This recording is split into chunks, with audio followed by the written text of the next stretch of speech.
warahmatullahi wabarakatuh. Hari ini kita masuk ke pelajaran praktikum resep untuk kelas 10 farmasi. Hari ini kita masuk resep keempat. Kalau kemarin kita resep 1, 2, dan 3 resep kita sudah membuat sediaan dalam bentuk sediaan serbuk atau puyer, maka hari ini kita buat dalam bentuk sediaan bedak. Jadi kita pakai sediaannya, pakai wadahnya, pakai wadah pot bedak. Ya, siapkan sebelum kita masuk pembahasan, kita siapkan alat tulis kalian ya, supaya untuk bisa mencatat apa-apa yang perlu dicatat. Ya.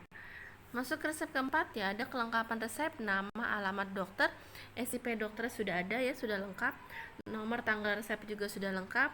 Nama, umur pasien, paraf dokter kalian paraf. Nah, nama pasien dan umur pasien kalau jika sudah dinyatakan nyonya, berarti dia sudah dewasa, jadi tidak perlu dikatakan usianya lagi berapa. Ya, jadi kalau sudah hitungan nyonya, tuan, berarti dia hitungannya sudah dewasa, tidak perlu ditanyakan usianya lagi.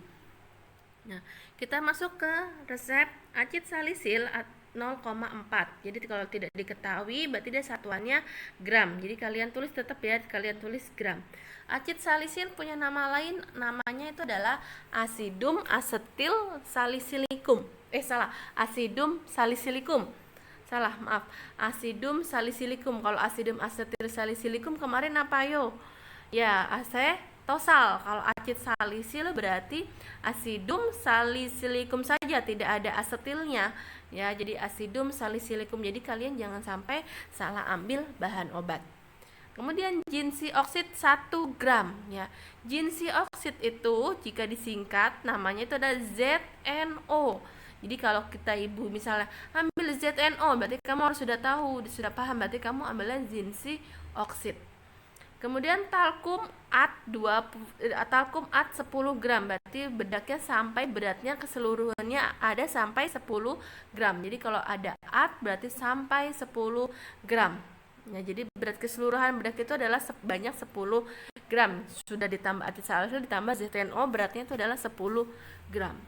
Kemudian MF pulv asperserius ya, Miskevak pulv asperserius ya. Kamu lihat lagi bahasa Latinnya. Nah, berarti campur dan buatlah bedak tabur ya, atau serbuk tabur ya. Kemudian SUE punya nama lain apa?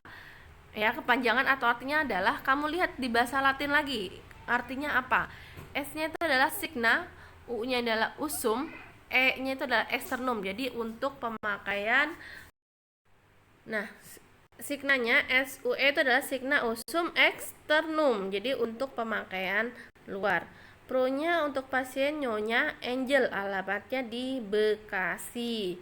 Kemudian di sini ada OTT. Jadi ada OTT adalah obat yang tidak boleh dicampurkan saat pembuatannya. Jadi tidak boleh dicampurkan saat pembuatannya, jadi tidak boleh digabung. Jadi harus ditambahkan dengan tambahan yang lain.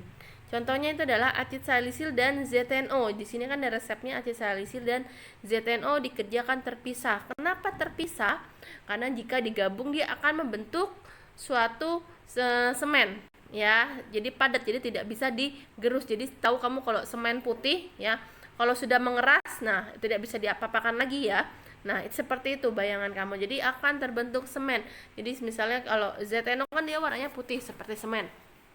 Ya, dicampur acid salisil dia akan terbentuk semen, maka harus dilapisi. Misalnya dilapisi dengan kalau dalam bedak tabur misalnya tambah talkum, tambah bolus alba. Kalau dalam salep misalnya ditambahkan vaselin album. Jadi harus dilapisi, tidak boleh digabung jadi satu.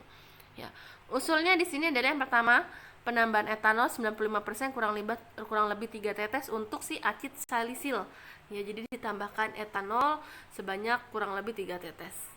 Ya, kemudian kedua, ZNO diayak terlebih dahulu dengan pengayak nomor 100 atau B40 ya. Kemudian ketiga, karena dia bentuk sediaannya bedak, kita harus penambahan bobot 10% untuk seluruh serbuk. Kenapa ditambahkan bobot 10%? Karena takut dikhawatirkan ketika dalam pembuatan dia akan serbuknya berterbangan ya. Kemudian ketika diayak dia akan menempel di ayakan. Jadi makanya kita tambahkan bobot sebanyak 10% ya, seperti itu. Lanjut. Nah, penggolongan obat. Oh ya.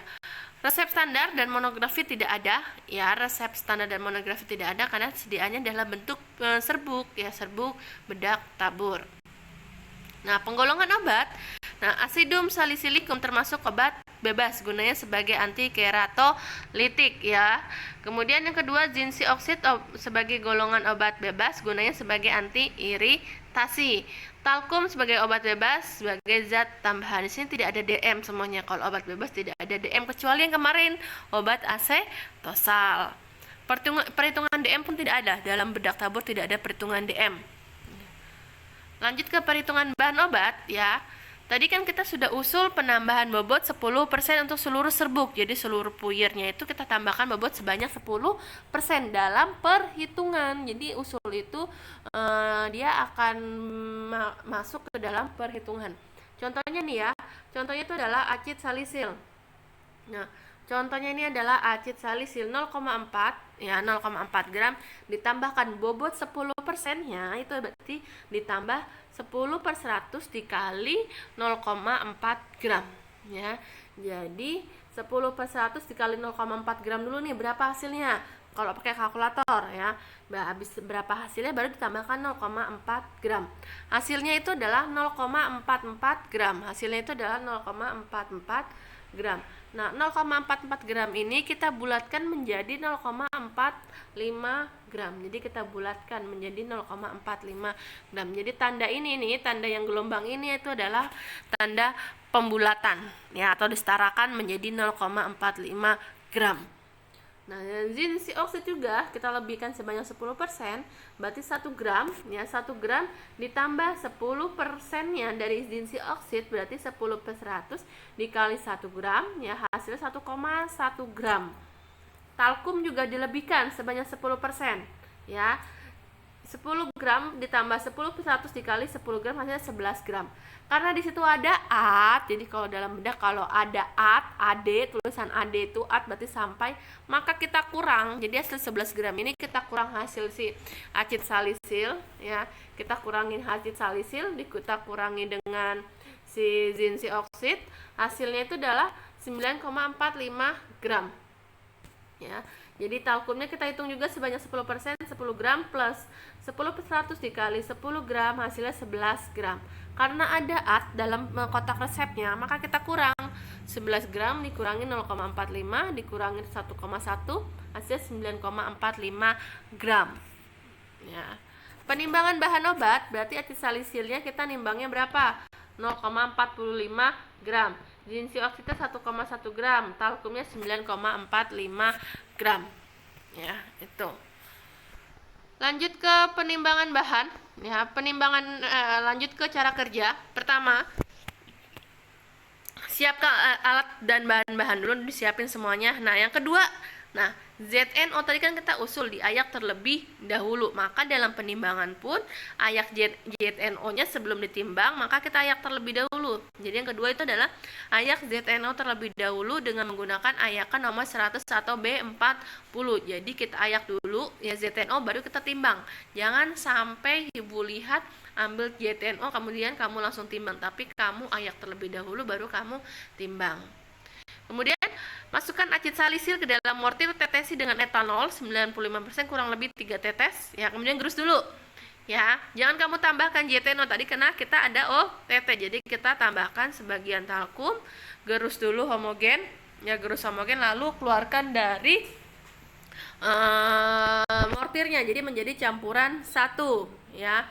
Kemudian yang kelima, masukkan ZNO ke dalam mortir, tambahkan sisa talkum, gerus homogen. Kemudian masukkan campuran satu yang tadi kita keluarkan, ya, gerus lagi homogen. Setelah itu ayak dulu, kemudian setelah itu ayak lagi. Ya, jadi terakhir itu sebelum penyerahan diayak. Diayak seluruh serbuk dengan pengayak nomor 1 atau B40. Jadi kita ayak dulu. Nah, setelah kita ayak, timbang seluruh serbuk sebanyak 10 gram. Jadi dari ayakan itu kita ambil sebanyak 10 gram.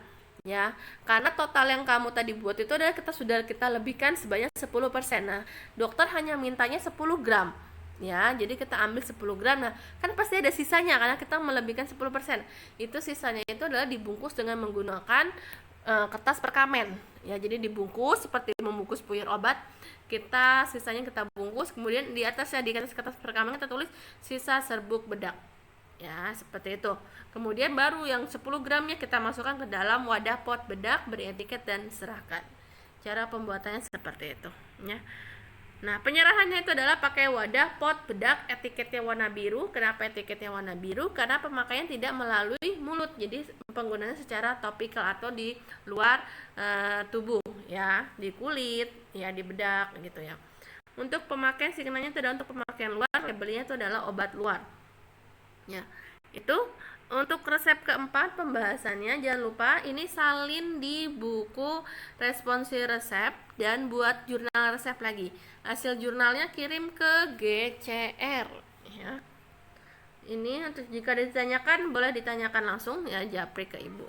Ibu akhiri sampai di sini untuk mata pelajaran itu untuk resep keempat.